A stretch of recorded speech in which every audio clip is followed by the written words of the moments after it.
कहानी कविता नाम की लड़की की है। कहानी बहुत मज़ेदार है, अंत तक सुनिएगा।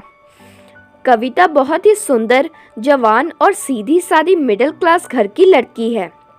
कविता ने ग्रेजुएशन कंप्लीट की होती है, जिसके बाद कविता को बैंक में नौकरी मिल जाती है। कविता के पिता बहुत बीमार रहते हैं। उनका सपना है कि उनके जीते जी उनकी बेटी कविता की शादी हो जाए। कविता के माता पिता कविता से बहुत प्यार करते हैं, क्योंकि कविता उनका बहुत ध्यान रखती है और वह उनकी हर बात मानती है। एक दिन कविता की माँ कविता से अकेले में बात करती है। वह कविता से कहती है कि कविता बेटा, तुम शादी कर लो, मैं तुम्हारे लिए एक अच्छा लड़का ढूंढूंगी। तुम्हारे पिता जीते जी तुम्हारी शादी देखना चाहते हैं। कविता अपनी माँ से कहती है, माँ, मैं आपकी हर बात मानती हूँ, ये भी ज़रूर मानूंगी। आप जो भी लड़का मेरे लिए ढूंढेंगी, मैं उससे शादी करने के लिए तैयार हूँ। ये सुन कविता की माँ बहुत खुश हो जाती है। अगले दिन कविता का बैंक में पहला दिन होता है, इसलिए वह सजती संवरती है। वह ब्लू कुर्ती और सफ़ेद पजामी पहनती है। कविता ऑटो के जरिए बैंक में नौकरी करने जाती है। जब कविता बैंक पहुंचती है तो उसकी मुलाकात एक शुभम नाम के लड़के से होती है। शुभम कविता से कहता है कि क्या बैंक में आपका पहला दिन है? तो कविता कहती है, जी हाँ, मेरा बैंक में पहला दिन है। इतनी सी बात करने के बाद दोनों अपने काम करने लग जाते हैं। शाम को बहुत ही तेज़ बारिश होने लग जाती है। कविता जब घर जाने के लिए बैंक से बाहर आती है तो वह देखती है कि बारिश हो रही है। कविता कहती है, अरे यार, इस बारिश को भी अभी आना था क्या? बारिश बहुत तेज़ थी, इसलिए कविता को कोई रिक्शे वाला भी नहीं मिलता। कविता घर जाने के बारे में सोच रही होती है कि बैंक से शुभम बाहर आता है। शुभम देखता है कि कविता घर जाने के लिए साधन ढूंढ रही है, तो शुभम कविता से पूछता है कि अगर आपको कोई एतराज़ ना हो तो मैं आपको घर छोड़ दूं। ये बात सुन कविता थोड़ी सी हिचकिचा जाती है। वह शुभम से कहती है कि नहीं, मैं खुद चली जाऊंगी, आप चले जाइए। तो शुभम कविता से कहता है कि यहाँ आसानी से रिक्शा नहीं मिलती, आप मेरे साथ मेरे मोटरसाइकिल पर बैठिए, मैं आपको घर छोड़ दूंगा। कविता सोचती है कि उसके माता पिता उसकी राह देख रहे होंगे, तो अच्छा होगा कि मैं इनके साथ ही चली जाऊं। कविता शुभम से कहती है कि ठीक है, आप मुझे घर छोड़ आइए। इसके बाद शुभम अपनी बाइक पर कविता को उसके घर तक छोड़ आता है। घर जाकर कविता की माँ कविता से पूछती है, बेटा, कैसा रहा तुम्हारा बैंक में पहला दिन? तो कविता कहती है, हाँ माँ, ठीक ठाक था। ये कहकर कविता अपने कमरे में चली जाती है। मन ही मन कविता सोचती है कि शुभम कितना अच्छा लड़का है, जो वह अपना समय निकालकर उसे घर तक छोड़ने आया। इसके बाद वह खाना खाती है और सो जाती है। अगले दिन कविता जब बैंक में पहुंचती है तो वह शुभम को देखती है और उसे ख्याल आता है कि कल शुभम ने मुझे घर तक छोड़ा और मैं उसे धन्यवाद भी नहीं कह सकी। कविता शुभम के पास जाती है और उसे धन्यवाद कहती है।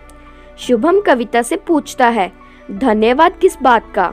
तो कविता शुभम से कहती है, आपने उसे कल घर छोड़ा था इसलिए। तो शुभम सामने से कहता है, कोई बात नहीं, धन्यवाद कहने की कोई ज़रूरत नहीं।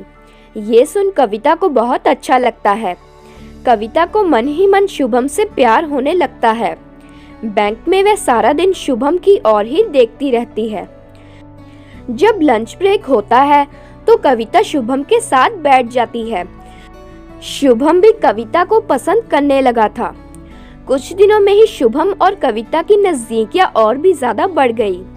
हर रोज़ शुभम कविता को उसके घर तक छोड़ने आता और सुबह नाके से कविता को बैंक के लिए ले जाता। आखिर वह दिन आ गया जब शुभम ने कविता को शादी के लिए प्रपोज कर दिया। कविता ने भी उसका प्रपोज एक्सेप्ट कर लिया। इसके बाद शुभम कविता को घर छोड़ने के बाद अपने घर जाता है और अपनी माँ से कहता है कि माँ, मैं आपको एक खुशखबरी बताना चाहता हूँ। माँ पूछती है, क्या बेटा? शुभम कहता है, माँ मुझे एक लड़की पसंद आ गई है। शुभम की माँ शुभम से कहती है कि अच्छा कौन है वो लड़की। तो शुभम कहता है कि माँ उसका नाम कविता है, वह उसके साथ बैंक में नौकरी करती है। वह बहुत ही सुंदर और समझदार लड़की है और हम दोनों एक दूसरे से बहुत प्यार करते हैं। शुभम की माँ बहुत ही खुले विचारों वाली होती है। वह शुभम से कहती है, ठीक है बेटा, हम कल ही लड़के वालों के घर तुम्हारा रिश्ता मांगने चले जाएंगे। ये सुन शुभम बहुत खुश हो जाता है। वही दूसरी ओर कविता अपनी माँ से शुभम के बारे में बात करने लगती है, पर उससे पहले ही उसकी माँ कविता को गले लगा लेती है। तो कविता पूछती है, क्या हुआ माँ, तुम इतनी खुश क्यों हो? तो कविता की माँ कहती है कि बेटा तुम्हारा रिश्ता पक्का हो गया है, लड़का बहुत ही रईस घर का है। ये सुन कविता पूरी तरह से हिल जाती है, मानो कि उसके पैरों से जमीन ही खिसक गई हो, क्योंकि कविता शुभम से शादी करना चाहती थी। इसके बाद कविता की माँ कविता से पूछती है कि क्या हुआ बेटा, तुम परेशान दिख रही हो। तो कविता अपनी माँ से कहती है, माँ मुझे किसी और लड़के से प्यार हो गया है। ये सुन कविता की माँ चौंक जाती है और वह कहती है, बेटा ये तुम क्या कर रही हो? तुम्हें पता है ना कि तुम्हारे पिता तुम्हारी शादी देखने के लिए कितने उत्सुक हैं, और तुम ये कैसी बातें कर रही हो? तो कविता कहती है कि माँ मैं शुरू से आपका कहना मानती आई हूँ, अब आप मेरी इस बात को अनदेखा मत कीजिए। मैं शुभम से बहुत प्यार करती हूँ। शुभम बहुत अच्छा लड़का है और वह उसे सारी जिंदगी खुश रखेगा। तो उसकी माँ कहती है कि बेटा वह बात तो ठीक है, पर अपने पिता की सोचो, अगर उन्हें ये बात पता चलेगी तो वह बहुत दुखी हो जाएंगे। ये बात सुन कविता चुप हो जाती है और अपने कमरे में चली जाती है। अगले दिन सुबह शुभम अपने परिवार वालों के साथ कविता के घर कविता का हाथ मांगने आता है। कविता शुभम को देख हैरान हो जाती है। कविता अपनी माँ और अपने पिता से कहती है कि ये यही है शुभम जिससे मैं प्यार करती हूँ। ये सुन कविता के पिता हैरान हो जाते हैं, पर जब कविता के पिता शुभम और उसके परिवार वालों से बात करते हैं तो उन्हें बहुत अच्छा लगता है।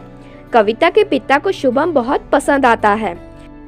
वह कविता की शादी शुभम से करवाने के लिए तैयार हो जाते हैं, जिसके बाद कविता की माँ भी कविता का रिश्ता शुभम से करवाने के लिए मान जाती है, और जिसके बाद कविता और शुभम का विवाह हो जाता है।